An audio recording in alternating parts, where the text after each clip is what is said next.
Welcome to the Scene Snobs podcast. Welcome to the Scene Snobs podcast, everybody. We're your hosts. I'm Mick Manhattan, and that is the madman, Casey Plott. That's me. It's such a pleasure to see you, my friend. Hey, it's a pleasure to see you too, my friend. I need to make an apology tonight. Well, please, the floor is yours.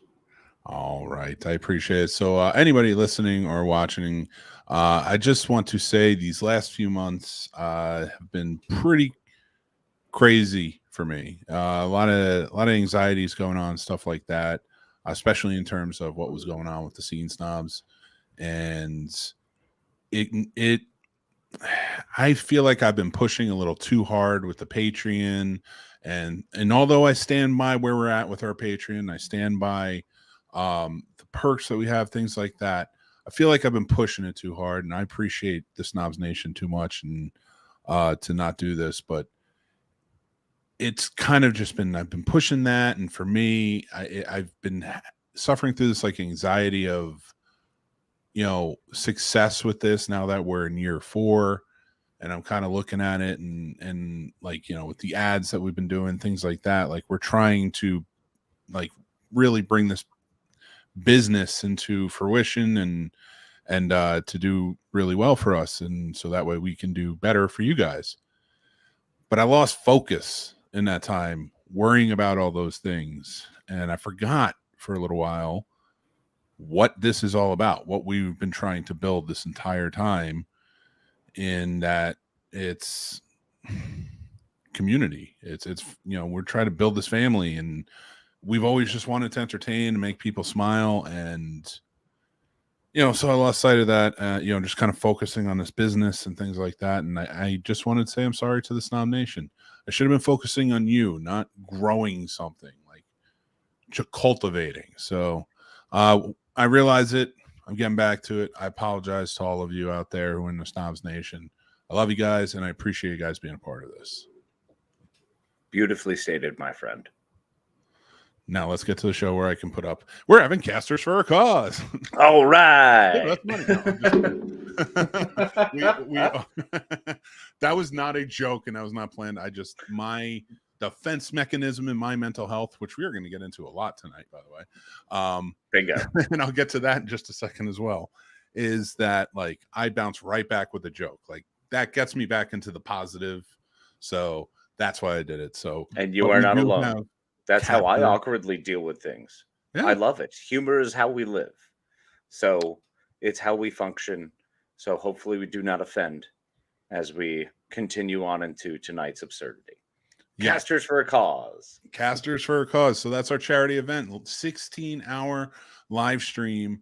We're going to have great content for you, great shows joining us. We're going to be doing script reading of Back to the Future. We're going to be doing a movie trivia battle royale. And one of the biggest things that's going to be happening is that yours truly, Casey as well, and an old friend of ours from our Mystery Elephant radio show days are getting back together for a reunion on the Snob Nation Friday Live morning show. So it's on the YouTube channel. We do it every Friday morning. Hopefully you guys can join in, because you're going to get a very cool taste of some memories.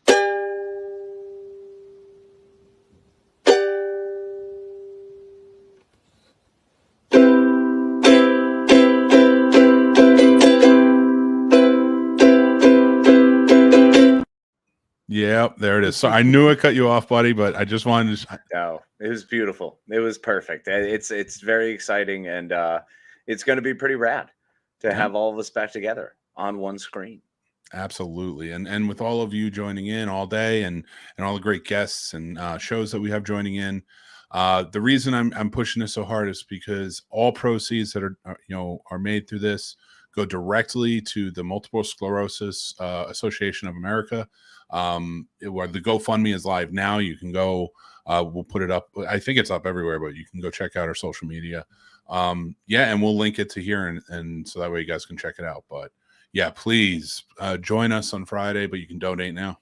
Yeah, and it means a lot to both of us. MS is something that's affected a lot of our friends, family, people we've been very close to for most of our lives, and it's a wild disease. So anything we can do and any steps taking towards ending that disease or finding a cure, it would be fantastic. So that's our purpose and that's our hope, and that's what we do it for. So hopefully there's some fun along the way, and we get to be goofy and silly and reunite with absurdity, and it's going to be really exciting for that script read because we've got some big things planned. We do. So super excited for it. A lot of that stuff came in, so don't worry. Oh, really? Yeah, Ooh, so I'm excited. Okay. So, guys, it's going to be a good time. Let me just tell you. And of course, the night ends with Casey and I and whoever else wants to join in. But we're going to have a good time. But the reason I brought that up is because this Friday and Saturday here in Winchester, Virginia, we have a very special film festival that is garnered towards mental health awareness, and suicide prevention, things like that. It's very cool. In its second year film festival, it's the Horrorific Hope Film Festival. It's going to be at the Alamo Winchester. If you guys can get out there and check it out, we're going to have Josh Burkey, who's the director of the film festival, on the show in just a few minutes. Which is going to be fantastic. Super excited to discuss film festival-like things with Josh. Well, you never want to do it with me. Well, no, you're way too deep in it. Anytime we start a discussion about it, you start getting granular with it, and I'm not ready. I'm like, I'm not really sure what that means. Like, you start bringing up different aspects that I'm like, you went too deep. I'm not aware of what you're talking about anymore. Right before I came on here, I think you saw me. Yeah, you saw me. I was on Sturdy's show. Yes, and we were hanging out talking with Horror with Sir Sturdy. I was watching as well. I felt like I was giving a film class for a second there, talking about that movie, Creature from the Black Lagoon. And like, I felt like maybe I should just shut up at some point. I'm like, I feel like I'm talking too much. My apologies. It's a great movie to talk about. Just want to say bye to Jason. Thank you for popping in. Love you, buddy. I'm about to record Matt Talk. Bye, Jason. Can't wait to listen to it. We got Sturdy here as well. Super excited. Hey, I'm sorry I took over your show. Had a blast chatting with him. He's got an awesome show at 8 p.m. on Thursday nights. Check it out. Please do, because he is a hoot. He currently discussed Creature from the Black Lagoon, and they have a really good take on it. And I love the way you brought it up too, Mick, the universal monsters and their beauty. And I've always seen it as part of the oral tradition. It was the first time that oral tradition was put on screen in a beautiful way, like in a big way. So a way for it to be carried on. So remakes of those I'm good with, because it's platinum, it's emblazoned, it's marble. It's part of the structure that will never leave the Acropolis until an inevitable earthquake or volcano. But that's later. So until then, it exists, and it's a wonderful thing, and they're beautiful movies to watch. Creature from the Black Lagoon, I think you and I went back and forth a few times on. I always hated it and loved it because it scared me as a kid. Like, it legit is a scary movie. It's one of the few of that era that's terrifying. Wolfman was a little boring. I was okay with it. I enjoyed it, but it was bad. Dracula gets weird because it's Dracula. So there's a few times where it's like, all right, Bella, let's just move it along. I don't need 25 minutes staring at your face. But I understand it. Yeah, I get it. So much right now. I know what you're doing. I know you do this every time. So Casey has this weird thing in our friendship where, all right, it was more drinking back in the day when I'd be drinking. If I had too many drinks, Casey would start messing with me by going on a tangent that wouldn't end while I was drunk. And he was just making fun of all the things I liked. So now I don't drink anymore, but sometimes I will have a gummy to help me fall asleep, and he sees it, and now he's picking on me. I have a thing, man. I'm like a weird shark. I have blood in the water symptom. I just, once it hits, I'm like, ooh. Oh, I know. What are you doing there, buddy? Hey? You leave me alone. Stop it. Hey, buddy. Let me tell you about how crappy I think Frankenstein is. And the fact that it has no continuous meaning and actually has no purpose being on film, because at this point, all they're doing is perpetuating unnecessary stereotypes and hurting, I think, innocent villagers. Okay. So which Dino Hatton are you this week? I'm just saying, I think that mob mentality is the way to go. We've all missed the mark. And if we just run around with pitchforks and torches and scream and yell and everything we don't like, we attack, we got a way better shot at this. Casey's like, over 6'5", burn them right. Nope, they intimidate me. Make sure you light them on fire, or at least chop them down. Like that's we've been friends for like 12 years, and he's still trying to burn me. Well, one day I'll stilt you real good. Oh god! Can't we just do the normal bit, like where we talk shit about country music and then just say their lines, like say their quotes to their songs? I mean, we could, but I honestly have been cranking some chicks all afternoon while enjoying a nice sit on the porch. I took like 30 minutes and just sat on the porch today, and that was delightful. I watched the sunset. It was so nice. It was nice. I haven't done that in a bit. I don't know why I agreeably said it was nice. Because well, mentally you were, and in my heart you were. It was like a Celine Dion moment, but with the chicks. I almost gave my wife a heart attack today, I think. Please don't. What? I didn't mean to. She just was so shocked. So did you move rapidly from one place to another? No such luck.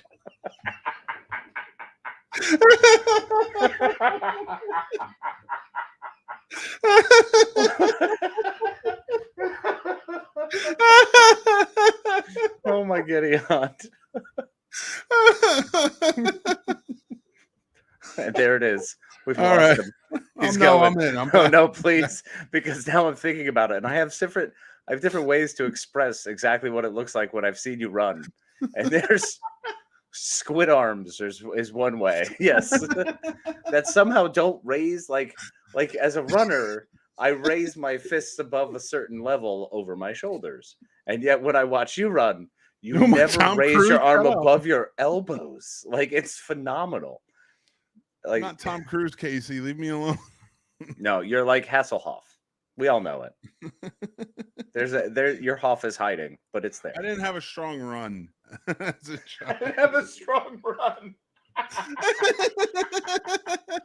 My running was made for hauling things. That's what I meant. My best run has been Scene Snobs. Yeah, I'd say that's about right. You've nailed it. So no, but so I could tell during work she had kind of like a rough day. Mm-hmm. So and because I work in the other room, I was like, you know what, all right. So I was like, how about when you get off, why don't we go for a walk? And we did. We went for a walk. That's beautiful, buddy. Yeah, and it was just really nice. And I think she was just shocked at me saying, let's go for a walk, and then actually going. I'm not doing that shit again. Fuck that. No, you keep doing it. That's the beautiful thing, man. Hit it around like sunset every night. Just a beautiful walk. You got this, bro. It's going to be like your own version of eventually. Oh, I love it. Kathleen, hi, friend. She says best at running your mouth. Oh, he is. He's real good at it. You should see him when he beats dead horses. Oh, my Lord. I can go back to that. We're going back to a lot of reunions this week. I tell you, that's what's going to happen on Friday, y'all. Out of nowhere, he'll just start the same joke. And the thing is, it'll be funny. And then it'll be less funny. And then progressively unfunny. To the point where then he will say, well, you have to hit it harder and more consistent because they just didn't get the punchline. There was that one night where you legitimately ran the punchline over and over again. Just that's the only thing you would say was whatever it was. And it was like, please stop. Yeah. Wait for that. Oh, God. Tune in on Friday if you want to check it out Friday. I'm just going to lose all moderator capabilities. It's going to go. All of a sudden, I'll be moderator again. I'll be just like, I'll just be back in and be like, all right, folks. Well, let's move it along. Next thing. Hey, how about this? Hey, you guys heard about that thing at McDonald's, right? We're just talking about global peace. yeah, but global peace. But remember when that guy got punched in the face? What? Terrible. All right, I gotta snap out of it. Let's flip this on because our guest is here. And we're gonna talk to him again. It's the Horrorific Hope Film Festival. It is linked down below. Go check it out. But Josh Burkey from Victims and Villains, what's up, man?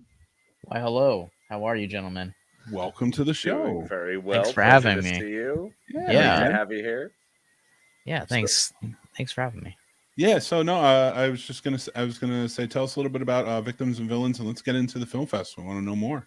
Yeah, so Victims and Villains is a Richmond-based nonprofit. We create content similar to you guys, with the hopes of taking pop culture as a vessel for breaking down conversations about things that we're passionate about, fans that we love, but also gearing it to an open conversation for mental health.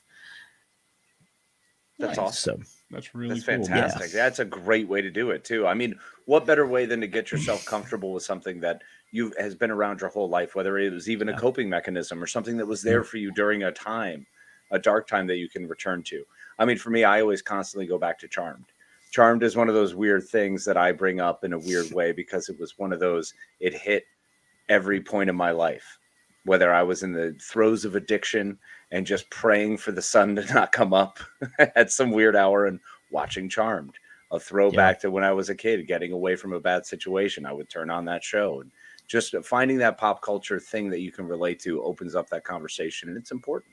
Yeah, 100%. And you guys have been doing this for a while now, and it's fantastic. And please do not compare yourselves to us because you guys are much smarter than us. Oh yeah.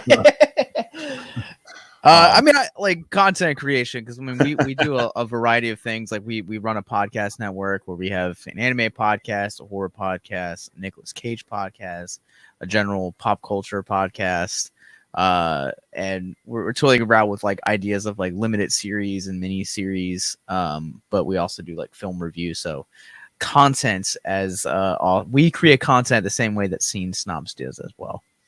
Yeah, well, you guys do great That's work over there, and you guys have been doing it for a long time now. And I appreciate you reaching out to us, so we could promote this because it's a great thing you got going on this weekend.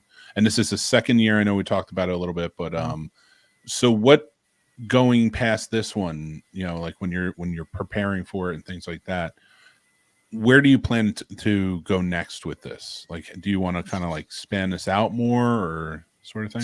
So our ultimate goal with this one, so right now we do it at the Alamo in Winchester. It'll be April 14th and 15th. We got a great lineup for this year.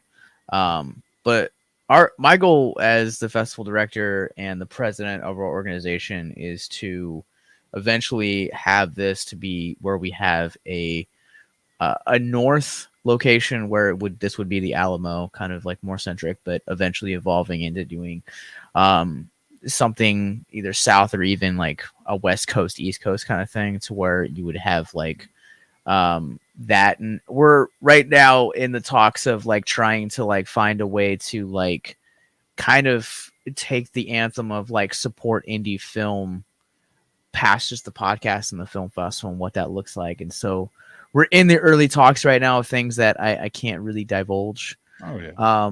But we have some great things that we want to plan for in terms of the future. And I think some of the ideas that we have in even next year are going to surprise people in terms of projects that relate to mental health.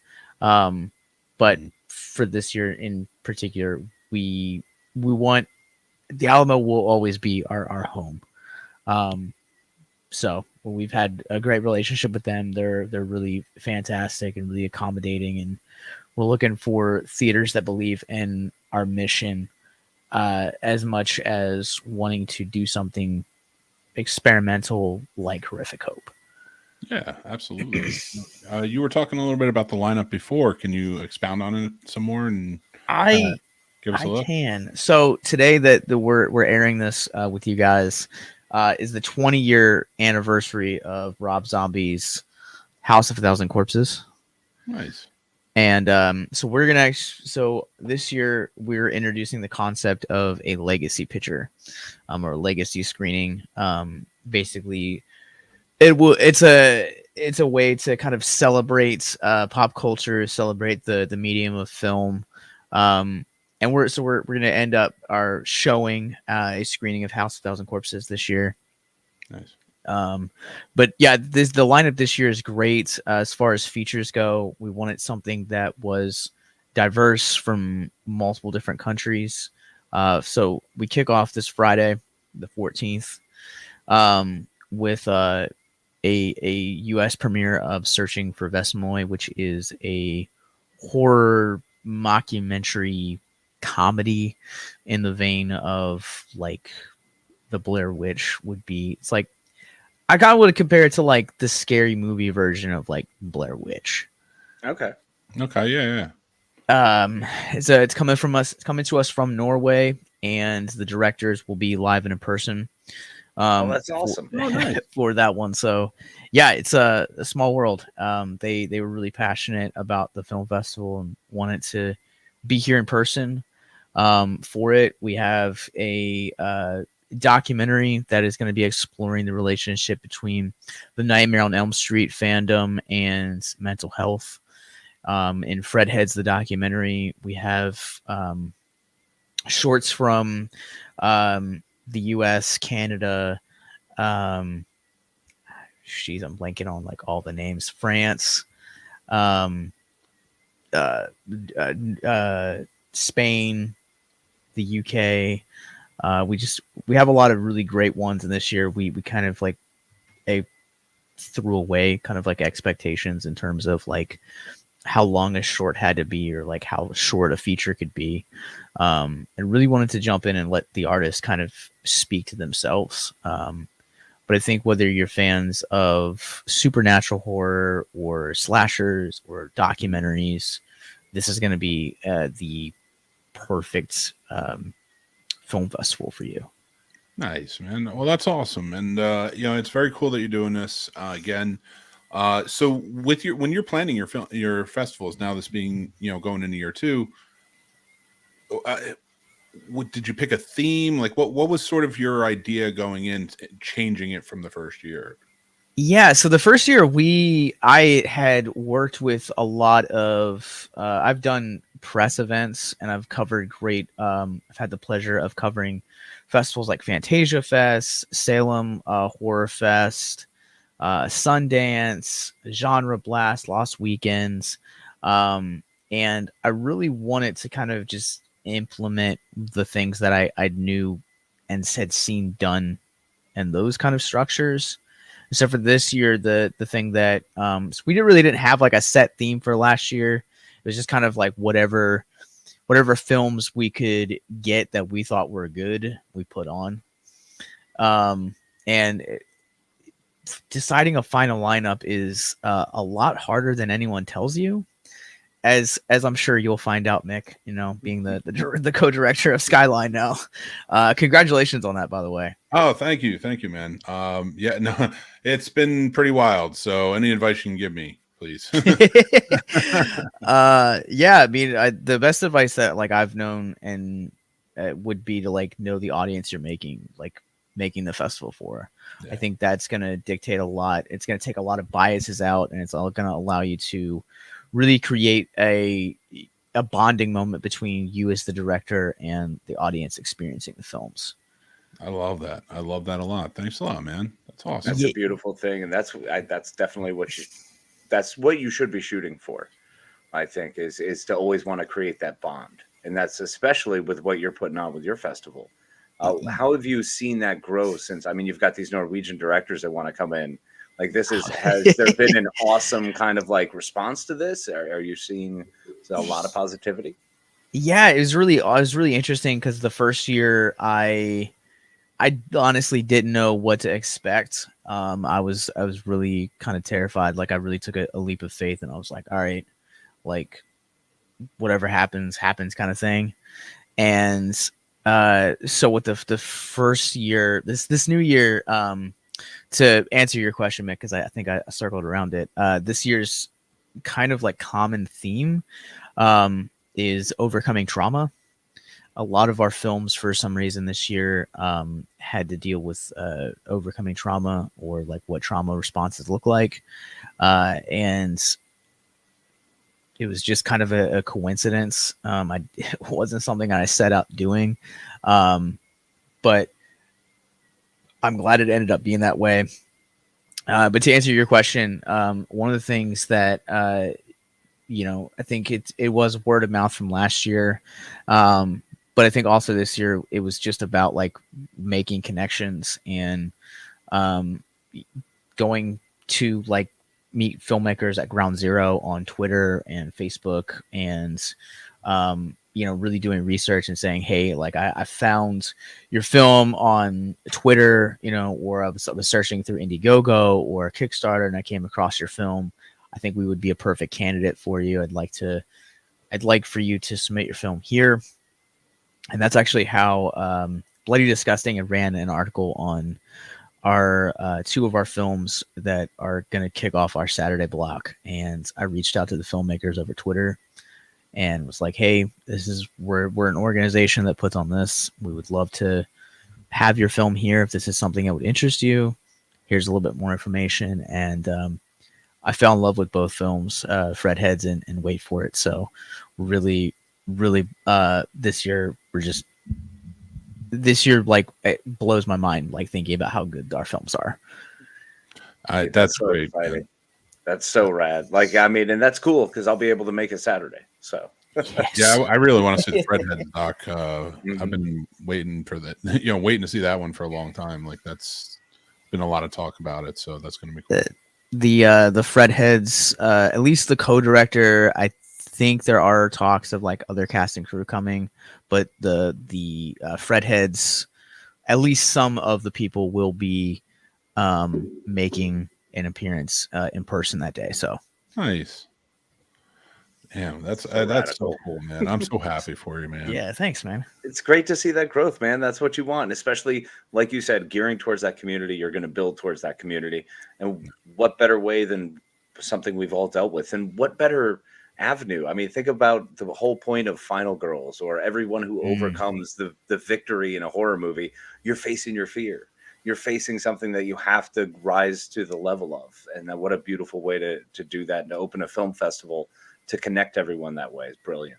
And that, Jamie Lee got to do it twice more. Yeah, we were. I was really lucky to kind of get to know some of the groups that the people that put on the groups rather, and then the groups subsequently. But like Psycho Cinema and Film Club that Andy and Faye run there, and Steve as well. Like just getting to know them as like individuals and getting to collaborate with them. When we kicked off our podcast network, one of the first spinoffs we did was a horror podcast that I co-host called Abyss Gazing, and Faye actually ended up being our very first guest. Nice. Because the Alamo, for if it wasn't for Psycho Cinema, I never would have met my co-host on that show. So it's like the Alamo, like getting to know the Psycho Cinema and Film Club and a lot of the people that attend there regularly. I think I did it first where I got to know the audience before we started this. So I feel like kind of just was a natural extension. Nice. That's very cool, man. Fantastic. Yeah. So get down there, grab your tickets from, on Almo's app and stuff, but for sure. So man, tell us a little bit about what you got going on with the shows recently. Anything you're looking forward to reviewing or anything like that? Yeah, I have a laundry list of movie reviews that I'm actually working on right now of screeners. Yeah, and I just actually we're gonna be following up once this is all over with some coverage of Salem Horror Fest, which is a great, truly terrific festival. But yeah, in terms of that stuff right now on the podcast front, we are kind of rebooting the flagship Victims and Villains that kind of started everything. We're in the process of kind of deciding what that looks like now. Now that we've kind of splintered off into all of these other podcasts, and it's kind of like, is there really a need for this? And if we do bring it back, the idea is kind of to be like telling more heartfelt stories about like people kind of talking about overcoming addiction or trauma or why they were suicidal but aren't anymore. Kind of telling these like more intimate stories. But right now, our anime podcast is on hiatus because we practice what we preach, and the hosts of that show are currently focusing on their own mental health. The gentleman that started the Bisgazing, our horror podcast, recently stepped down to focus on his mental health. So I have a great Phil and co-host, and we're currently going through the Evil Dead movies in anticipation for Evil Dead Rise. Yes. So if you guys are fans of that, it's a Bisgazing, a horror podcast, and our Nicolas Cage podcast is going to be returning within the next week or two to talk about Renfield. And then we also do a bi-weekly pop culture show called Brilliant But Lazy that just put out our Dungeons and Dragons review. That is the only show right now that is not currently hosted by myself. So Josh and Alan do a great job on that one, and then we all kind of rotate when it comes to the Patreon content. So yeah, okay. Smart way to do it. Yeah, cool. Yeah. Share the love. I mean, I appreciate you coming by today and talking about the film festival and stuff. And so when does it officially kick off on Friday? Yeah, so I guess I will clarify this for any interested parties. The Alamo app, if you go on there, and it will say that it is only Saturday. It does kick off Friday. It kicks off Friday night at 9 p.m. And if you guys follow Horrific Hope on Facebook, we may or may not have a surprise for people that are badge holders. We're kind of working out the final details right now with the Alamo about if we can announce that or if it's even going to happen. So go follow us just in case it does happen. Yeah, so then we start at 10 a.m. on Saturday, and we will be going all the way until midnight on Sunday. All right, man. Good deal. Yeah. All right. Well, I wish you all the best, man, with it, and you're doing great stuff, and thank you. Mental health awareness is so important, and I love the fact that you guys put so much emphasis and care into it. Yeah, I think that everyone deserves to be reminded of their value, because I think in a growing world that just seems too toxic, that wants to strip down that value, we want to be reminiscent, and we want to be the reminders and the light in the dark, where people understand that they have value and worth despite what the general consensus might say otherwise. Yeah, that's beautiful, man. Absolutely agree with that sentiment. So excited to see you Saturday. Yeah. Josh, thank you again so much, man. Guys, go check out everything. The link is down below. You can go donate. You can, check it out if you're in town and stuff, get tickets and over at Alamo. It's just going to be a lot of fun, man. Yeah, and I would hurry up on tickets, because talking to the Alamo today, I think there are 10 tickets left until we sell out. So good to know. Gonna work on that now. All right, brother. So Josh, join us. Thank you again. Yeah, Josh, appreciate you, buddy. Yep, you guys have a great night. Thank you. You as well. Bye. That was awesome. Yeah, I think time slowed down a little bit on that. Oh, you all right, buddy? You get sucked into a warp? I was just like, how long have we been here? Well, I started thinking about like all the different movies that all of a sudden with the mental health bit, and I'm like, wait a minute, and my brain went off on this tangent about, of course, horror movies are perfect for that, because you deal with your trauma, you have to face your trauma, and then you have to beat your trauma.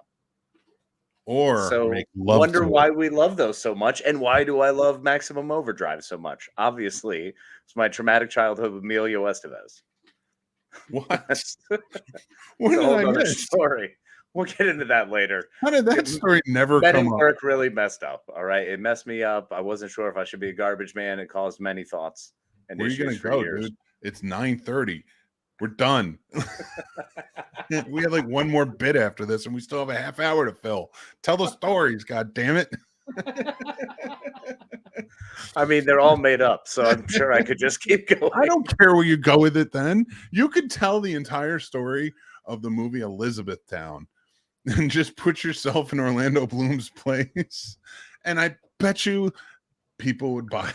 All right. So the real reason I can't deal with Maximum Overdrive is after I won the chair dancing championship in 1981, I wound up in a roadside diner because there was no other place to go. The place was called Mel's. All right. And it was somewhere, I believe, in Nucketsville, Pennsylvania.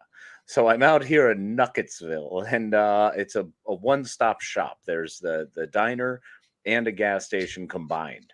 All right, which is a weird thing. I'm not used to this. Apparently, they're called truck stops. I've never been to a truck stop, nor do I ever want to go to one again.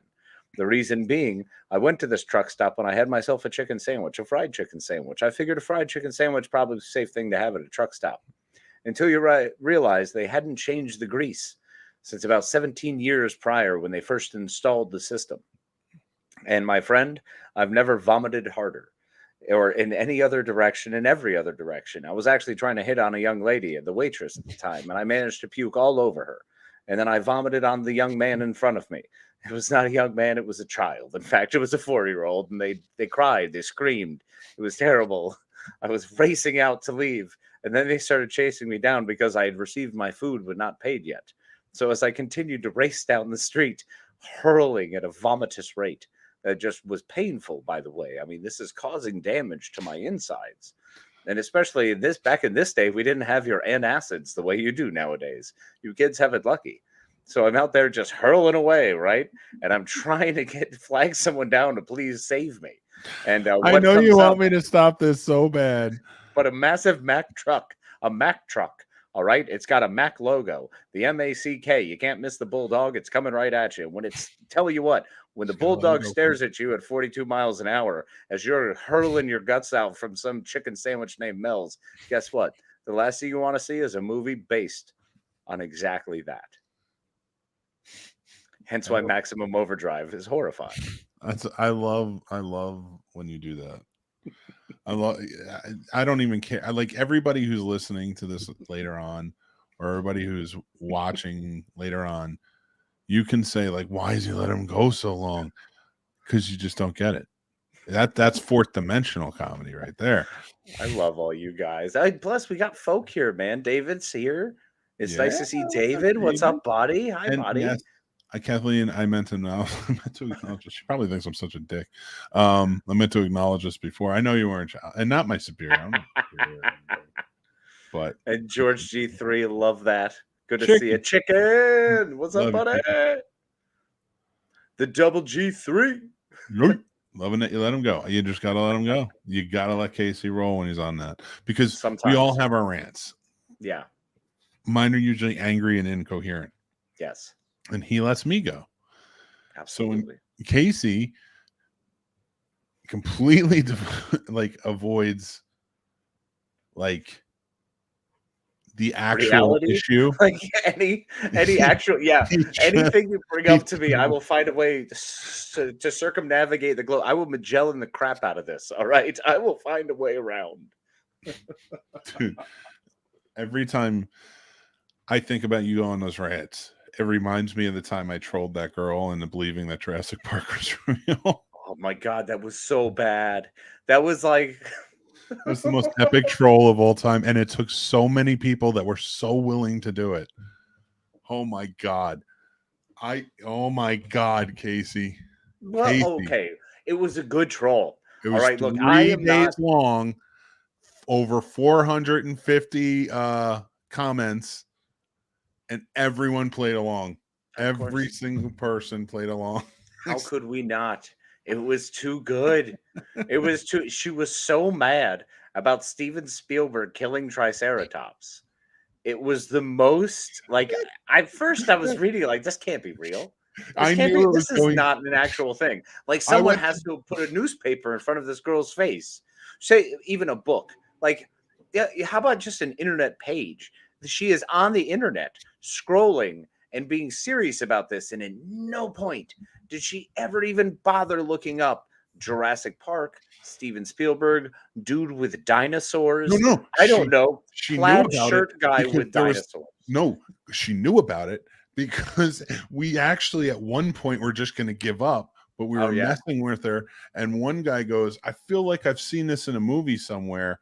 And she goes, you have Jurassic Park.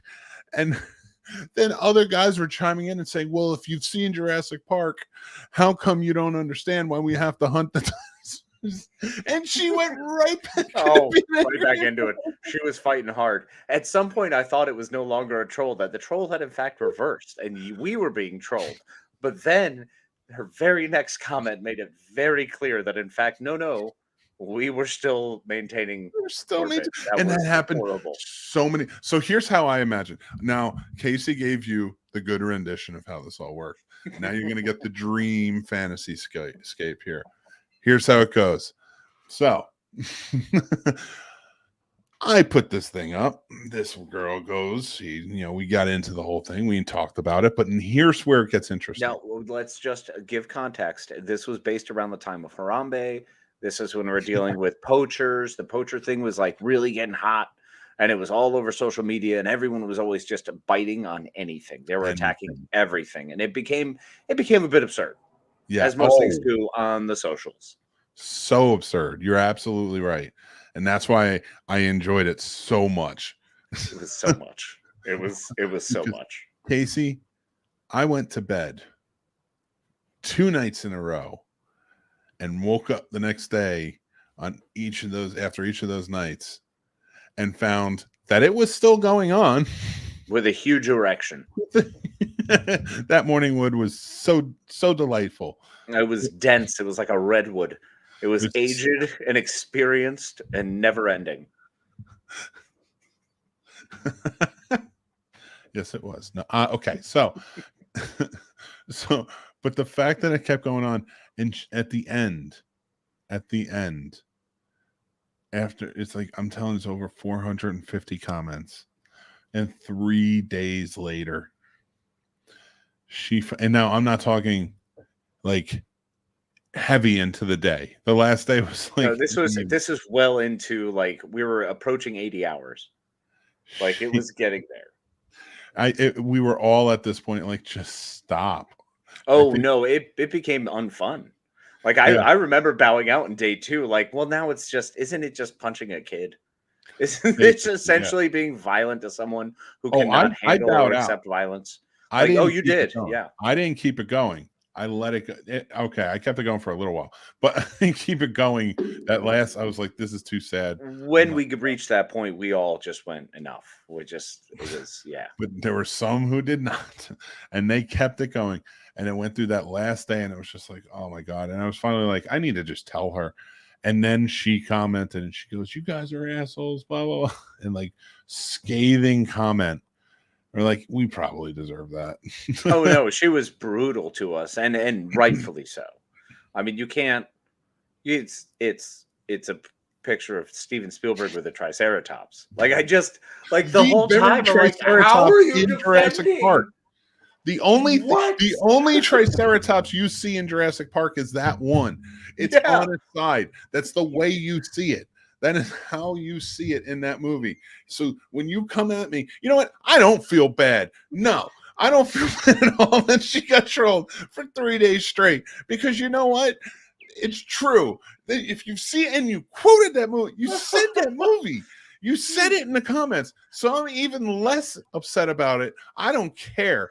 I hope you just got trolled on some other weird shit too. Somebody showed you Land of the Lost, and now all of a sudden you think you're Captain Kirk with Gorn.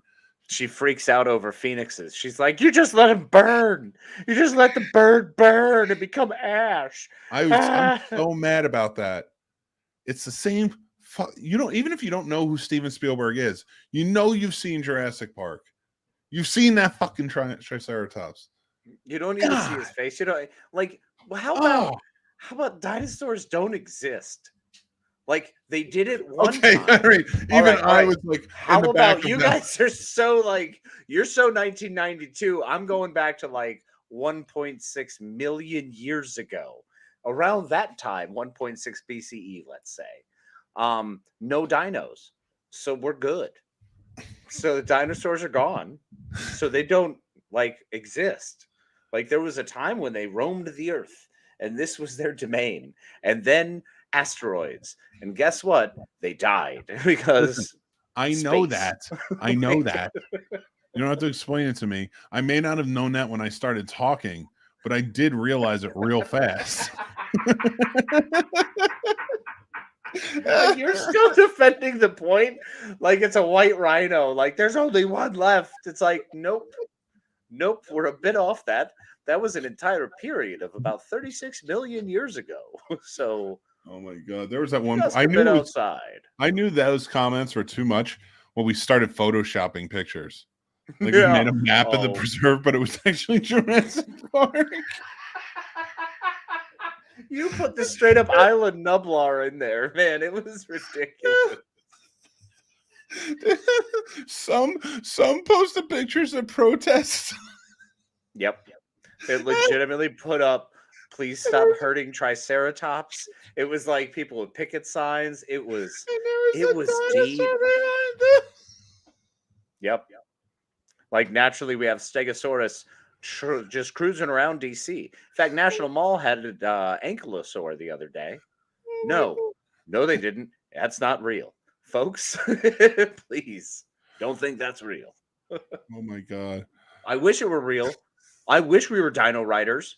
I would totally have a Stegosaurus if we were dino riders. Well, on the other end of this, I don't know why it always comes down to dinosaurs. Remember when I left that date because she said she didn't believe in dinosaurs? Oh my god, I do. Oh my god, yes. I just left. You left. That was the greatest story ever. Was that a garage night? I think that was a garage night. I feel like you came back to the garage. I don't remember. Like, it was a garage night. Yeah. Yeah. So we go on this date. I walk in with her. Like we had like we spent like the day together. Beautiful girl, by the way. Beautiful really girl. Nice, just fun, sweet girl. Sweetheart. But there's only so many things I can handle in the human condition. And that is stupidity is not one of them. So we go and we sit down for dinner. We're talking. I don't even know how dinosaurs came up. But because she was something about digging or something like that. You were making like a joke about how deep your bone would go.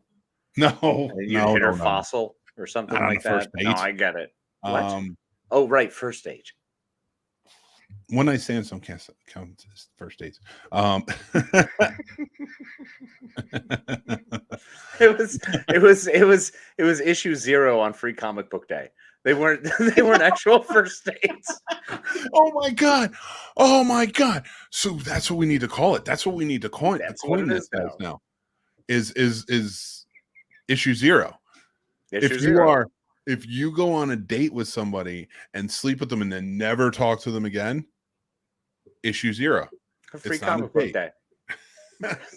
I love that. I'm getting those shirts made up now. Thanks, buddy. Issue 0 love connection. Issue 0 love connection. Oh, and Chuck Woolery at a 2 and 2. I'm gonna have a nightstand next to like one nightstand, I don't know, whatever. No. It's a work in progress. It's a joke. We'll get there. The joke is there. We can matriculate perfectly. Issue 0. I want this hashtagged. Hashtag issue 0. But not the number 0. You got to spell it out. Yeah, ZERO, because it's way cooler. And we have it, and the UK doesn't, because they have Z, and that's dumb. I'm gonna add to it. That was good. That was really funny. But I and my brain is like fluttering now because now I'm thinking about all the things. And dinosaurs. If we're gonna call it issue 0, that type of date, then there should be a key word where maybe at some point in the date, you know how like sometimes you go out with somebody and it's like you're not clicking, this sucks, but you really want to bang, sort of thing. Yeah. We'll call it a Free Comic Book Day. That's when like they look at each other and they're like Free Comic Book Day, and they know it's gonna be a one night stand. Yeah. Oh my god, we're gonna regulate sexuality and make it normal again. I don't really want to regulate anything. I want everyone to embrace their sexuality, be happy, and be comfortable. We're gonna make it regular, like normal. Yeah, of course it's normal. We're all humans. We have needs and pheromones and things. It's but science. It's our hit daddy phases that are going to make the phrases. Of course. Yes, because all of the kids will be zipping around going, hey, want a free comic book day with me, babe? Like, that's a thing. Dude, if it becomes a thing, come on. Come on. Look, straight up, like, nah, like, it just have kids rolling around like, you know, it wasn't serious. They were just in issue 0. CTA aside, I've popularized a lot of things. Fair? In culture. Naturally. Yes. The pop kind. Like we fixed it like pop-up video fixed the ability to learn things during, you know, music videos, or not masturbate to a Spice Girls video. It still didn't happen. I used to get so mad at pop-up video because I was like, I'm not at a library. Go away. Don't tell me things. I don't want to be taught right now. I wish for entertainment. No. I want to Nero the hell out of this. Listen, I can't be 100% sure on this, but I'm 99.99999% sure. Swing for the fences, my friend. That I popularize.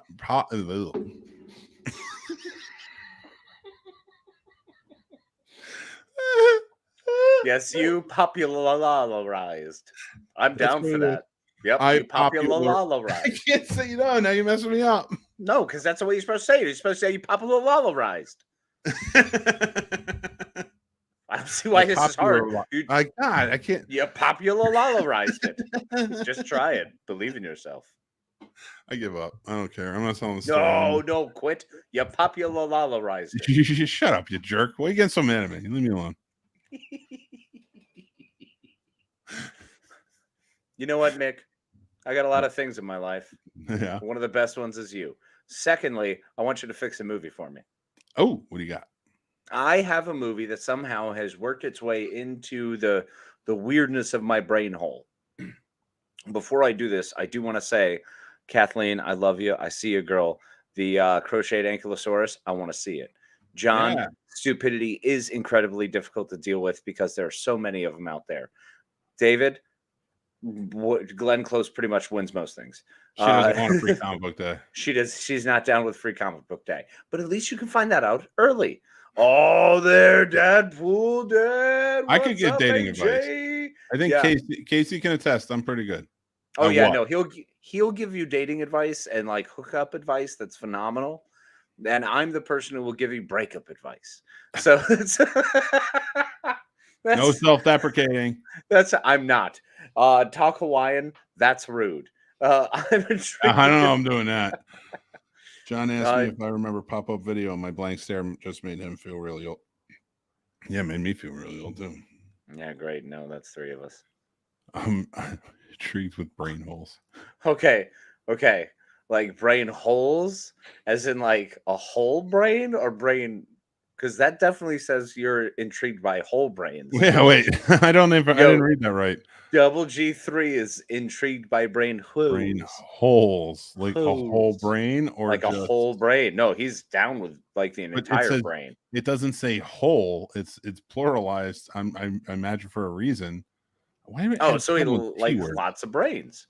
See, which is great because some people keep them in jars, and that's totally cool. Please never take mine. I am a fan of brain holes, like the things that are inside your brain that creates the pockets that then all of a sudden things link together for no darn reason and they make no sense, but logically make jokes, right? Yeah, David gets it like Swiss cheese. Ecstasy calls is that. Don't do ecstasy, kids. So with all of that out of the way, Mick, I've got a movie for you. What's the matter with you? I'm the madman and I'm on a roll. So touche. The movie I would love for you to fix for me is a Nicolas Cage classic. It's one that I have loved, and I went and saw live in Le Theatre, which was pretty dope back in the day. You remember at the Manassas Cinemas? Oh, yeah, great place. So back in 2007, there was this fantastic little flick which ties in to our delightful discussion from earlier, in fact, because Josh brought up they have a Nick Cage podcast, And Renfield is coming out soon, which I'm super excited to see Renfield. If nothing else, for Nicholas Hoult actually playing the titular character, Renfield. So that'll be pretty fantastic. And we get Nick Cage as Dracul, the Lord of the Night, the most evil, blood-sucking monster we've ever known in our lives. The OG big guy that Gary Oldman originally crushed the role of. We get the follow-up in Nick Cage. So, my friend, to me, there's a movie that requires fixing. There's a movie I need to hear you tear apart and be fantastic with this flick. Can you please fix Nick Cage's 2007 A Ghost Rider? I knew you were going to say that. Yeah, buddy, because this is a movie I wanted to love, and I still want to love it, and I can't. Yes, I think I can. I've been giving this movie a lot of thought for many years because, okay, a little bit of backstory because we were getting into the Nick Cage. Nick Cage is my favorite actor. And people who look at me funny when I say that, I don't understand why. Because you can give me any other actor today who is acting, and I can tell you why Nick Cage is better than them. Casey, throw out an actor for me. At this very moment, let's go Alden Ehrenreich. Give me another actor I know. Come on. Ewan McGregor. Oh, fuck, I love Ewan McGregor. All right, but true. God, that was such a hard one. This is a close one, but okay, that's a good point. It's a good point. Still, every time I watch Ewan McGregor on screen, amazing. He gets lost in the character. It's wonderful. It's fantastic. It's one of my favorite actors as well. But Nick Cage encompasses every role. You cannot watch a single Nick Cage movie and find a similar role in any of them. What about him versus Sean Connery? Yeah, I mean, Stanley Goodspeed wasn't anything else. Right? You only got one Stanley Goodspeed. You have a million Sean Connerys playing said character. Yep. Boom. So, boom. Right there. That's what got me into the fact that this movie, with Nicolas Cage, in my opinion, being probably the best working actor today, because he gets lost. True actor, not movie star actor. Mm-hmm. No, agreed. Just in case anybody's listening, like you're an idiot. I may still be, but I have points. And this point is Ghost Rider. Even the sequel, I can defend. Ghost Rider is the only Nick Cage movie I can defend. And I've seen Vampires Kiss, man. Which is true. And that was a tough one. Yeah.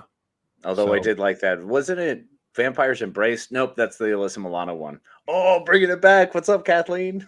I see you, girl. What'd you say? Way back when she had mentioned the Alyssa Milano was the only reason I watched Charmed. Oh, you were bringing it back. I bring it back to Vampires Embrace. God damn it, I ruin everything.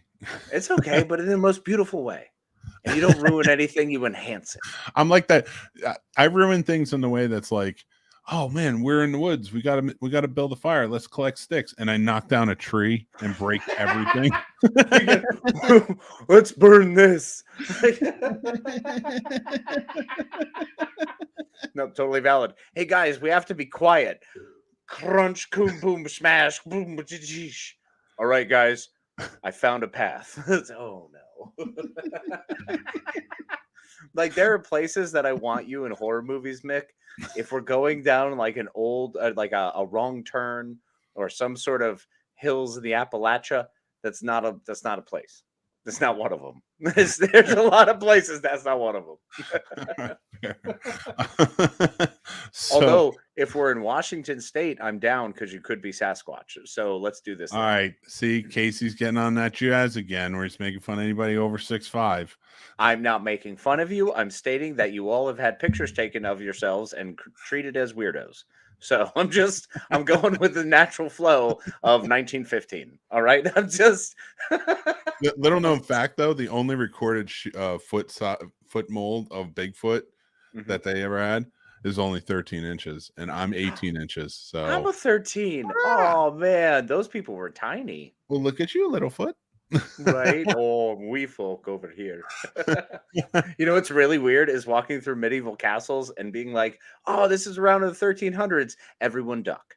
Like, they're all very tiny. And FYI, everybody who's listening, and if you're watching this segment on the Did I Fix short that we put out on our YouTube page, just understand I'm leaving all this stuff in between Nick Cage talk. I'm not editing any of it. So you have to listen to all of it until I get to me fixing Ghost Rider, which is coming up in a few seconds. Which is great, but I'm glad you're doing that. And also, let us not forget that will be no removal. I will insist upon one point. This is the only point, one of the few times I will do this during your Fix It. You must keep Karen Carpenter in there. Oh, it's one of the only highlights of the whole movie. It's one of the highlights of the whole movie is him singing the Carpenters because it's beautiful music. Fine, I'll keep. Thank you. I appreciate that. It's 2007. I can get away with that one. So, don't you remember you told me I love you, baby? We should start only be like this. Did I fix?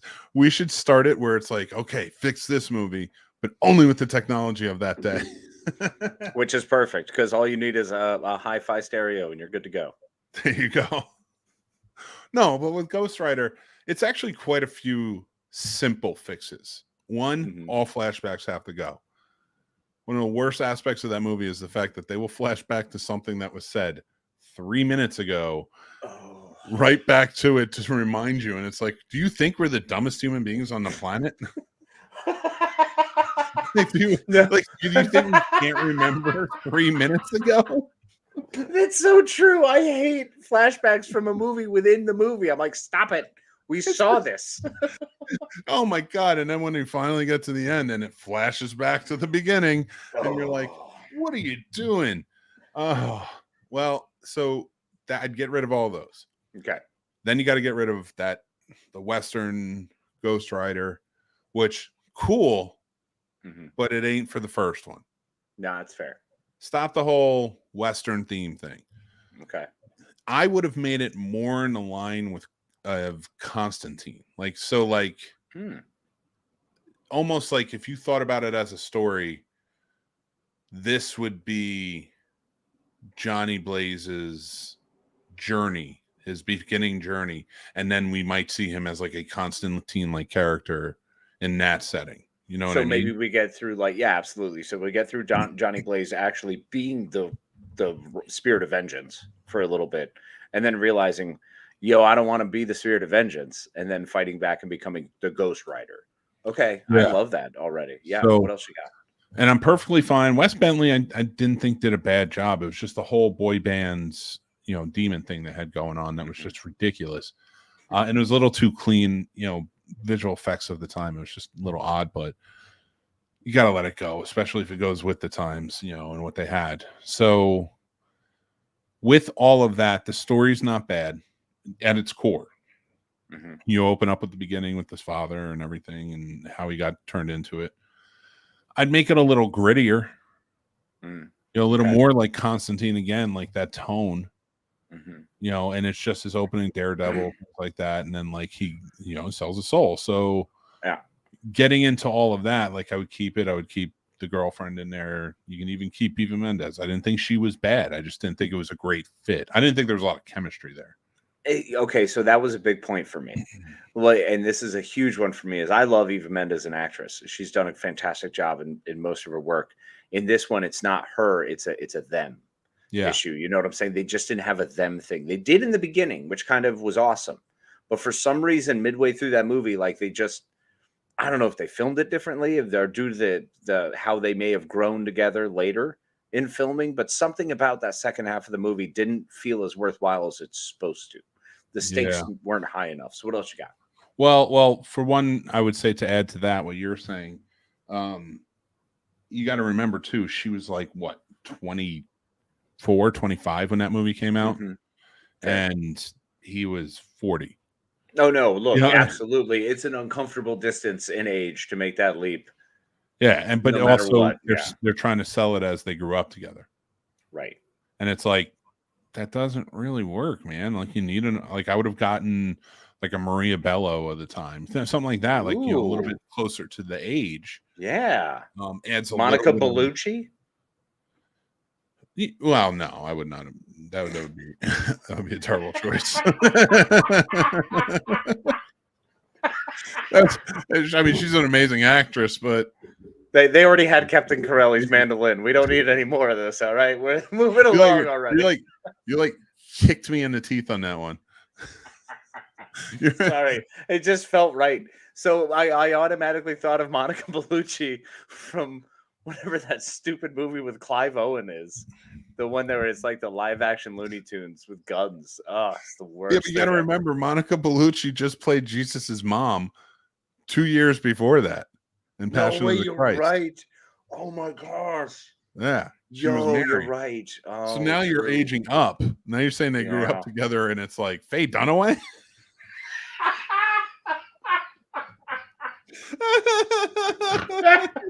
Yeah, they definitely grew up together. One is dealing with an alcohol problem. The other one has a hip issue. So obviously they're pretty similar. You know, that's right on par. Oh my God. Yeah. So, I mean, I think the best fix for this, as I talk my head off here, you get rid of all that stuff. You make it a little grittier. You keep Nick Cage. You can even keep the Karen Carpenter scene. I would recast the friend role, even though I love Donald Logue. I just didn't think he had good chemistry with him either. And I thought he was out of his element. He, New York guy playing sort of like I guess coming off like a hillbilly or redneck vibe type. Yeah. And he still seems younger than Nick Cage. So like all of it didn't really mesh well. So like I would age up a lot of the supporting cast if you're going to keep Cage to where his level was at that point. Mm-hmm. Then I would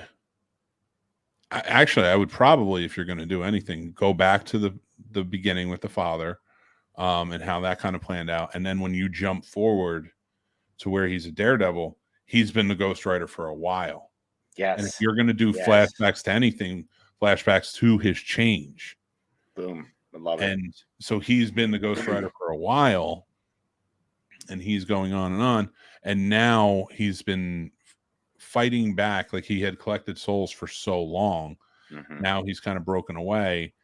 And that's where the turmoil comes in. That's why it's almost like a Percy Jackson. In my mind, it's like a Percy Jackson and the Lightning Thief sort of thing where he's sending the worst demons after him to, almost, just because like that. Call the herd. Get the herd going and have them do it.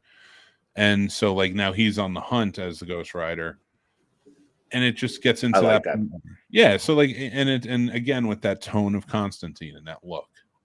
And that way he can play a young 35 or a strong 38 with his weird sort of like Puerto Rican Beetlejuice look. Jesus Christ. But but if you take him and now he's a daredevil by day when he's doing his thing, and that's because he's always on the move, going from show to show, and that's what he needs to be as the Ghost Rider. I dig that. I think that works. I think honestly, I can say the things you did, the aging up was probably the biggest get for me. You definitely nailed it on that, because I think the chemistry was an issue due to the age, and Sam Elliott somehow made more sense to be closer to Nick Cage's age than anyone else did. Yeah. So, and even if you add that element of like she's the reporter and like now she's like trying to figure out the Ghost Rider and who he is, you do that now, but his friend has been chasing the Ghost Rider down. She's been a serious journalist for a while, and that's how they come back together again, is that she's finally chased the Ghost Rider down in connection with him. Yeah. I like that. Bringing her back in that way, Yeah. My friend, I believe you just fixed 2007's Nicolas Cage, The Ghost Rider. Well, thank you, sir. Absolutely, sir. Which I'm excited to see Renfield, which will have to do with the Senor de la Cage. So stoked to see his take on this movie and see how this one plays out. Yeah, man. Absolutely. So, we will be checking that out, and I'll be having a review for you on Thursday, unless I can coax Casey out too. But we will figure it out. But guys, One more thing I just want to say. Well, a couple more things if I can before Casey does the sign off. Is we are going to bring. I've been thinking about this long and hard. You heard my apology in the beginning, and part of the reasons in that change that I want to make is we got to bring the Scene Snobs podcast back out. It's not going behind the Patreon. We have great shows on Patreon. We have Warp Factor Fiction. We have the Showcase coming back. We have things that are going to be on our Patreon that we truly believe are worth those perks. Mm-hmm. And, you know, we offer other things too, movie news, updates, rumors, stuff like that. So hopefully you guys are enjoying them. But the thing was with the Scene Snobs podcast, this is for everybody. We love having everybody involved. We have a good time doing this show. I get to do it with my best friend every week, and it's just truly an amazing time. So I want to share in that every week with you guys. Hopefully you'll still join in. And, you know, again, thank you if you support the Patreon. Thank you if you want to join in or anything. But yeah, we're bringing this back out. And another thing I want to talk about is Casters for a Cause real quick again. Again, that's this Friday. We're starting at 7 a.m. We have so many great things in store for you. Please join in. Please donate to this great cause. All proceeds go to Multiple Sclerosis Association of America. And, you know, we can't wait for you guys to watch it and raise them some money and just have a really good time with it. So, Casey. Yes, sir. Love you, buddy. Love you, buddy. Take it away, my friend. Thank you, my friend. I want to say that I appreciate it as always. And we are super excited to be coming out from behind the paywall. But it has meant so much, as always, to be able to have the conversations with you all who get to pop up in here. Kathleen, David, John, George D3. Love all y'all. Really appreciate you. Thank you. Chicken, AJ, everybody who's out there. Radar when you're out there. We love you guys. Y'all are fantastic. And hopefully we continue bringing you amazing content and bringing a little ray of sunshine and silliness and happy and hopefully a few laughs along the way. So, my friends, as always, I appreciate you. I'm grateful for this time together. My best friend, all of you beautiful people out there, thank you. And remember to please be kind to yourselves and be kind to each other. Night, everybody.